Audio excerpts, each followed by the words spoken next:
Mon nom est Karen et, au début de l'année dernière, j'ai mangé beaucoup de plats sophistiqués et j'ai fini par prendre 5 kilos. Maintenant, à 49 ans, j'essaie de perdre du poids avant les fêtes de fin d'année. Mon plan est de perdre ces 5 kilos maintenant, pour que, si je les reprends pendant les fêtes, ce ne soit pas un gros problème, n'est-ce pas? Il y a tellement de nourriture délicieuse entre Noël et le Nouvel An qu'il est presque impossible de résister. C'est un problème agréable à avoir, et je vais probablement finir par acheter des chocolats pour moi-même à la Saint-Valentin aussi. Oups! J'ai déjà l'eau à la bouche rien que d'y penser. Il semble que je vais encore prendre du poids cette année. Ah, tant pis. Aujourd'hui, je veux partager avec vous une histoire d'hiver, quelque chose qui m'est arrivé quand j'avais 28 ans. Après plusieurs années de relation, mon petit ami de l'époque, Paul, et moi nous sommes fiancés, et je l'ai présenté à mes parents. C'était cette fameuse présentation pour le mariage. Mes parents ont aimé Paul, et tout semblait bien se passer. Cependant, ma sœur aînée, Laura, qui a 3 ans de plus que moi, est rentrée du travail, et un problème est survenu. Elle s'est fixée sur Paul. C'est étrange, mais quand on est la sœur de quelqu'un, on peut sentir les sentiments de l'autre. J'ai immédiatement su qu'elle était tombée amoureuse de Paul dès qu'elle l'a vu. J'espérais que ce ne serait qu'un béguin passager, mais quand elle lui a serré la main, elle a rougi et a tenu sa main un peu plus longtemps que nécessaire. Même lorsqu'elle lui parlait, il y avait un regard rêveur dans ses yeux. Je trouvais cela déplacé qu'elle agisse ainsi avec mon fiancé, mais peut-être qu'elle ne se rendait même pas compte de ce qu'elle faisait. Les émotions peuvent être difficiles à contrôler. J'ai décidé de faire semblant de ne rien avoir remarqué, en espérant que ma sœur n'agirait pas en fonction de ses sentiments. Cependant, après que Paul soit parti, ma sœur, fraîchement sortie de la douche et encore enveloppée dans une serviette, m'a confrontée. « Tu devrais annuler tes fiançailles », m'a-t-elle dit. Selon elle, Paul était un coureur de jupons et je pourrais trouver quelqu'un de mieux. Elle a continué à critiquer Paul, mais n'avait aucune raison réelle de dire cela. « Pourquoi penses-tu qu'il est un coureur de jupons ?» ai-je demandé. « C'est de l'intuition féminine », m'a-t-elle répondu. Le problème, c'est que ma sœur n'avait jamais eu de petite amie, alors comment pouvais-je faire confiance à son intuition féminine si elle n'avait aucune expérience avec les hommes? J'ai décidé de faire confiance à Paul, dont je connaissais le caractère depuis des années. J'ai ignoré le conseil de ma sœur de façon désinvolte, en disant « oui, je ferai attention », sans vraiment le prendre au sérieux. Après cela, Paul a commencé à venir chez nous fréquemment. Il disait qu'il voulait établir une bonne relation avec ma famille, alors je l'ai invité, me sentant à l'aise avec cela.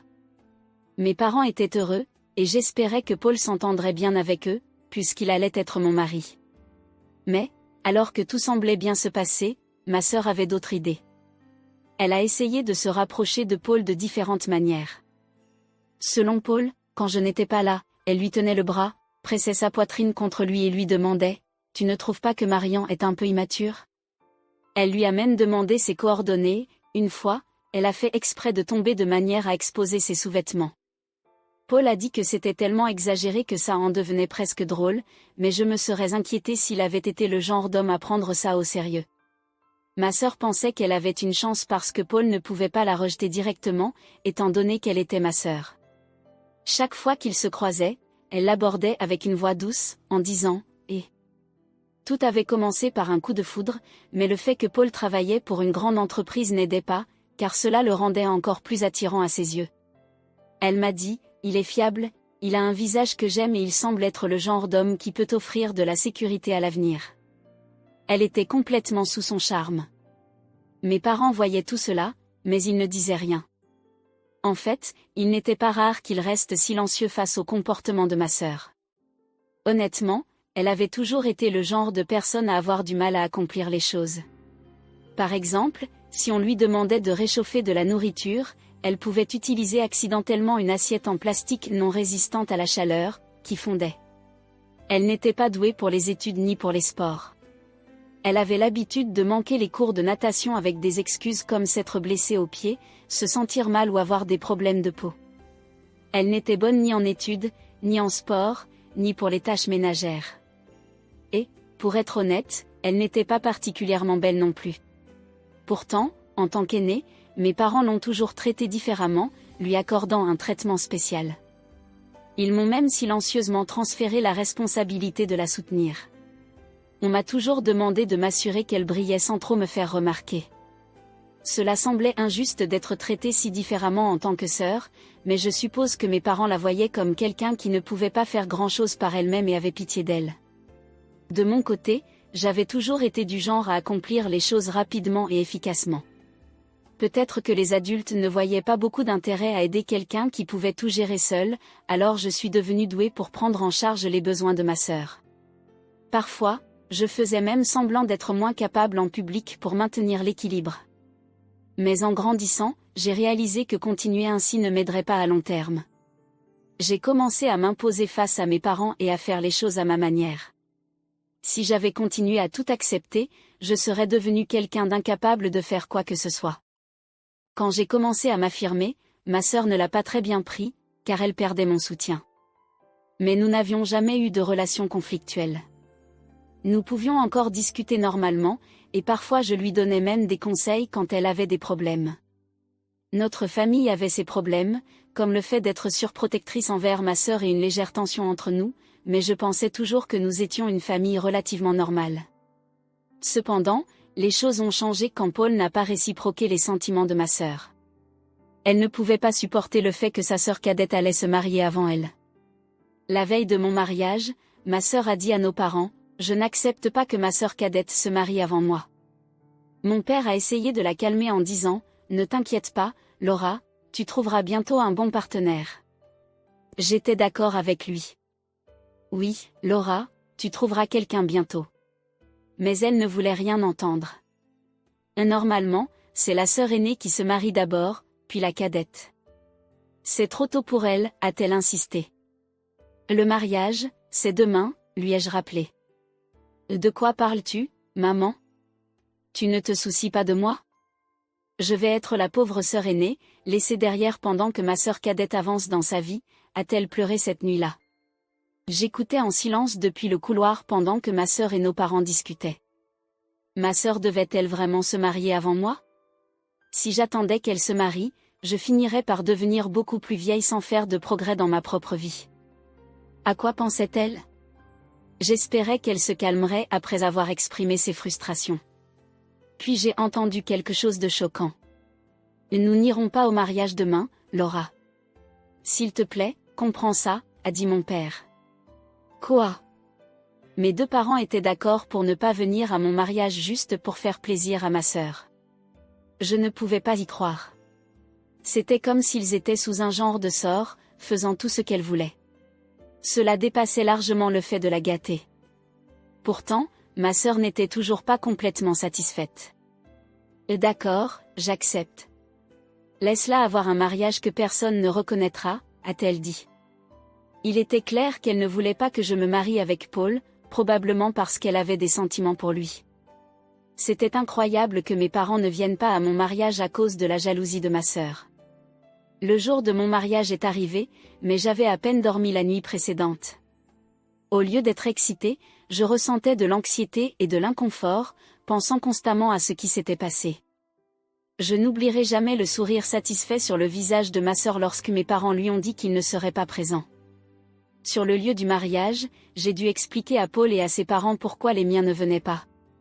J'ai présenté mes excuses et j'ai dit: « Ma sœur n'approuve pas ce mariage, donc ma famille ne viendra pas. » C'était déchirant de dire que mes propres parents ne seraient pas présents à mon mariage.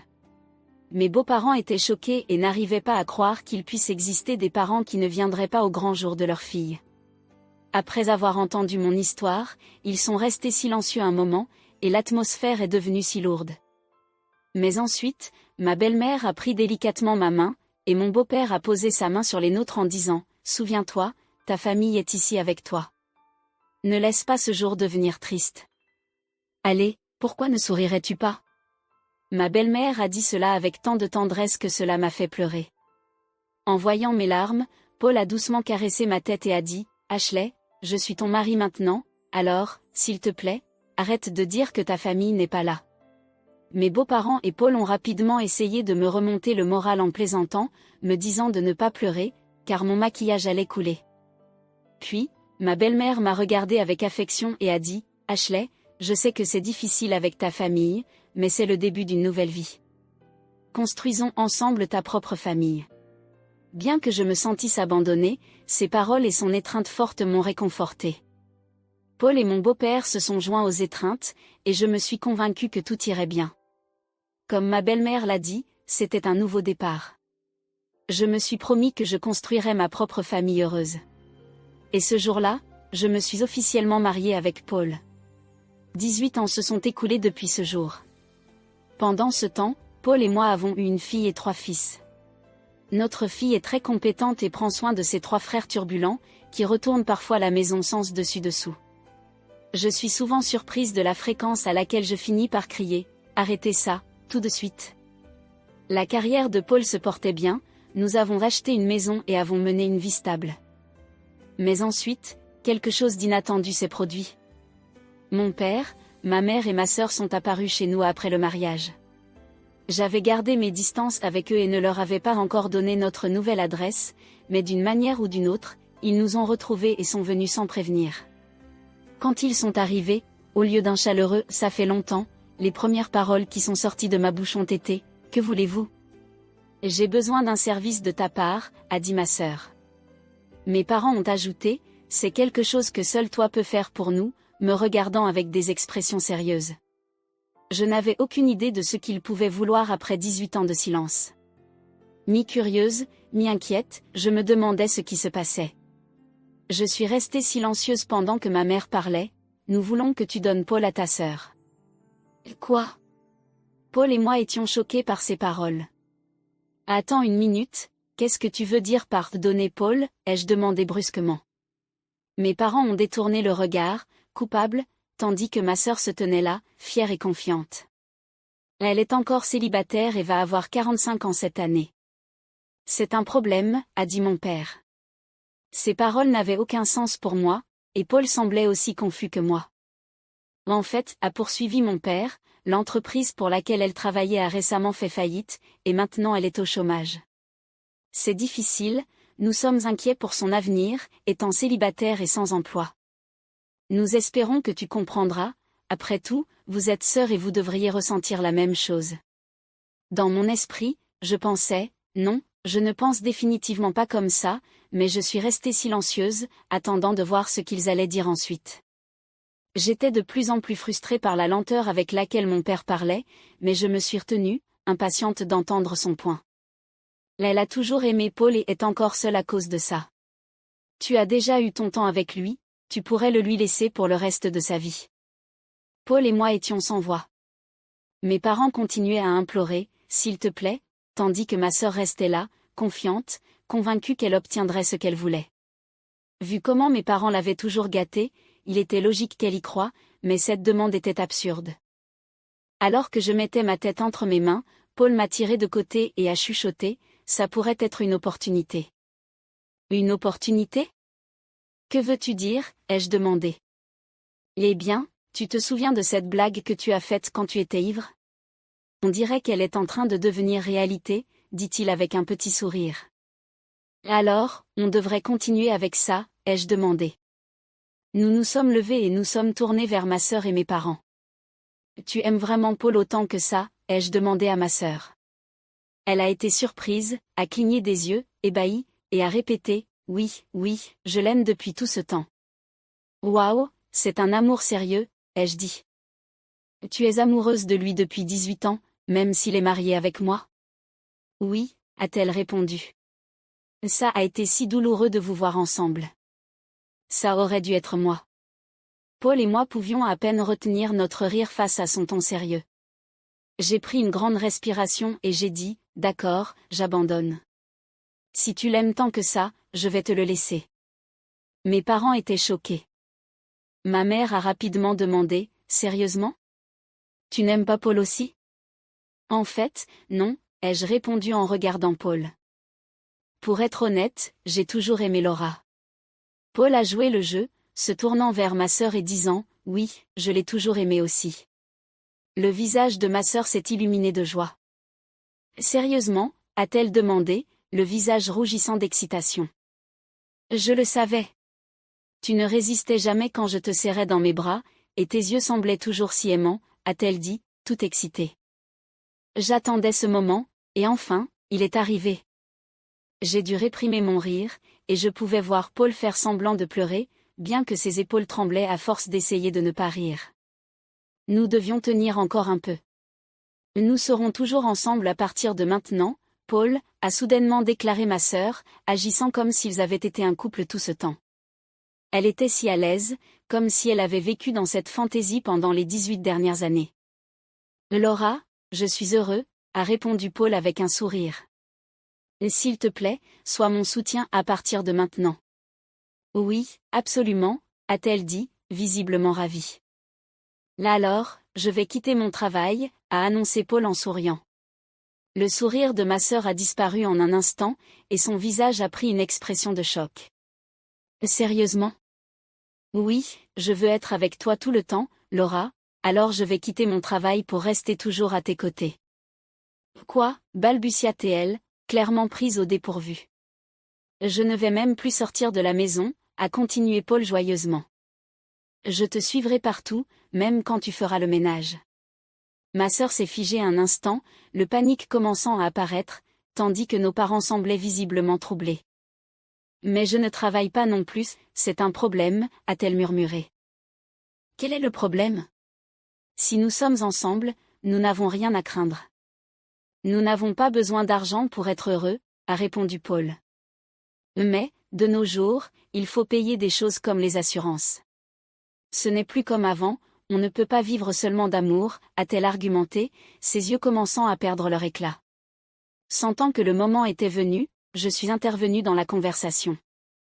Paul, si nous finissons par divorcer, je vais prendre une grande partie des biens, donc tu ferais mieux de payer. Ne t'inquiète pas, Paul a dit en riant. Ta sœur et tes parents vont tout prendre en charge. En entendant cela, mes parents sont devenus pâles et ont échangé des regards inquiets. Laura, a dit mon père, c'est difficile à admettre, mais ce n'est pas correct. Voler le mari de ta sœur, c'est mal.